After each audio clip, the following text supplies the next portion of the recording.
এটা হচ্ছে আমার সোলার পাম্প 24 ভোল্টে চলে। দেখুন এখানে লেখা আছে 24 ভোল্ট সোলার পাম্প। পাম্পটা চালু করো। দেখুন এই যে পাম্প চলতেছে। দেখুন এই হচ্ছে দুইটা ব্যাটারি, এখানে আবার বৈদ্যুতিক পাম্পও দেওয়া আছে। দেখুন কি পরিমাণ পানি দিচ্ছে। এখন আমি এই পাম্পের লাইনটা হচ্ছে ট্যাঙ্কিতে দিব, ঠিক আছে। এটা অন করে দিচ্ছি, বৈদ্যুতিক পাম্প বন্ধ। সো এই পাম্পটা এখন চালু করে আমি ট্যাঙ্কিতে লাইন দিব, দেখব কি পরিমাণ পানি ওঠে ট্যাঙ্কিতে, ঠিক আছে। দাও পাম্পটা চালু করে দাও। এবার ট্যাঙ্কিতে এই যে আমার ঘরের ভিতরে কিন্তু 12 ভোল্টের লাইট জ্বলতেছে, তারপরে ছোট ফ্যানও আছে। এই যে ফ্যান আছে, আর এরকম আরও কয়েকটা ফ্যান আছে। এগুলো হচ্ছে টেবিল ফ্যান 12 ভোল্টের। এই ফ্যানগুলো চলে, এগুলো চলে মূলত আমার ওই যে ব্যাটারিটা দেখলেন 24 ভোল্টের, ওই ব্যাটারি থেকেই 12 ভোল্ট কনভার্ট হয়ে চলে। একটু পরেই সেটা আমি দেখাচ্ছি আপনাদেরকে কি সিস্টেমে চালাই। বিচ্ছিন্নভাবে ওয়াইফাই ব্যবহারের জন্য নিয়ে নিন আমাদের এসিডিসি সোলার ওয়াইফাই ইউপিএস।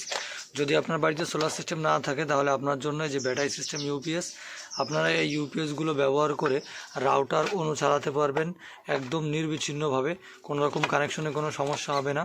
এটা হচ্ছে এসিডিসি সোলার ইউপিএস, আমাদের প্রিমিয়াম কোয়ালিটি। কারেন্ট থাকলে কারেন্ট দিয়ে চলে, কারেন্ট চলে গেলে সোলার থেকে চলে। এটা ইউএসবি পোর্ট ছাড়া, যারা ইউএসবি পোর্ট সহ নিতে চান দিয়ে দেওয়া যাবে, কোনো সমস্যা নেই। আর যাদের বাড়িতে সোলার সিস্টেম নেই তাদের জন্য হচ্ছে আমাদের এই 10,000 mAh battery system wifi UPS. যাদের লাগবে স্ক্রিনে দেওয়া নম্বরে যোগাযোগ করবে। তো আপনারা মূলত অনেকেই আমার সোলার সিস্টেমের আপডেট জানতে চেয়েছিলেন যে বৃষ্টির দিনেও কেমনভাবে আমার সোলার সিস্টেমটা কাজ করতেছে, 24 ভোল্ট সিস্টেম।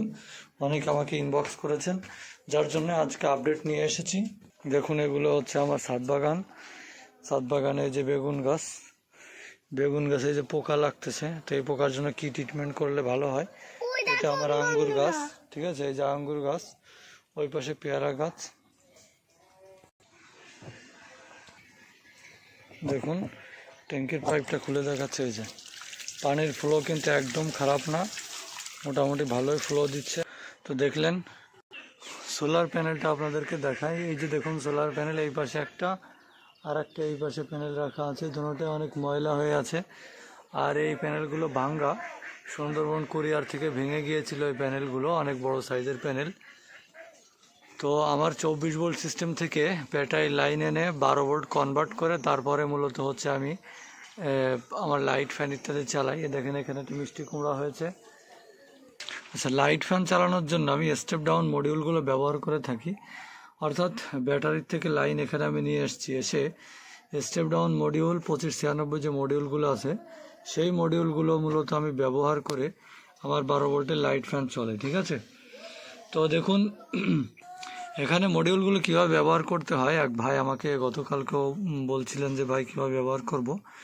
এখানে ইনসাইডের সবগুলো লাল এক জায়গাতে করে, কালো এক জায়গাতে করে ইন করতে হবে। করে আপনার একটা একটা করে লাইন দিয়ে, মানে আউটলাইন দেওয়ার আগে এবং আউটলাইন জোড়ার আগে সবগুলো হচ্ছে আপনাকে 12 ভোল্ট বা 13 ভোল্টে সেট করতে হবে, ঠিক আছে। যদি তার অনেক দূরে নিয়ে ইউজ করেন সেক্ষেত্রে 13 ভোল্টে সেট করবেন। করে সবগুলো আউটসাইডেও কালো এক জায়গায় লাল এক জায়গায়, মানে প্যারালাল করবেন, লাল কালো, ঠিক আছে। প্যারালাল করে তারপরে আউটপুট দিলেই হবে।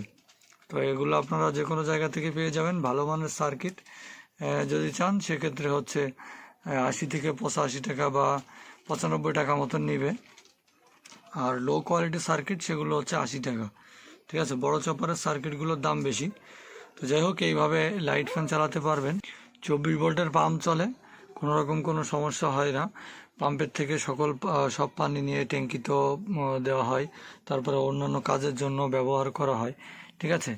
আর বৃষ্টির দিনে সমস্যা হলে আমি চার্জার লাগিয়ে রাখি, কোনো সমস্যা হয় না। আপনারা অটোকার চার্জার নিতে পারেন, হ্যাঁ। আপনাদের যাদের হচ্ছে আবহাওয়ার কারণে সমস্যা হয়, যেহেতু আমার বড় বড় প্যানেল লাগানো, কোনো সমস্যা হয় না, হ্যাঁ। তারপরেও সমস্যা হলে তখন আমি চার্জার লাগিয়ে রাখি, ঠিক আছে।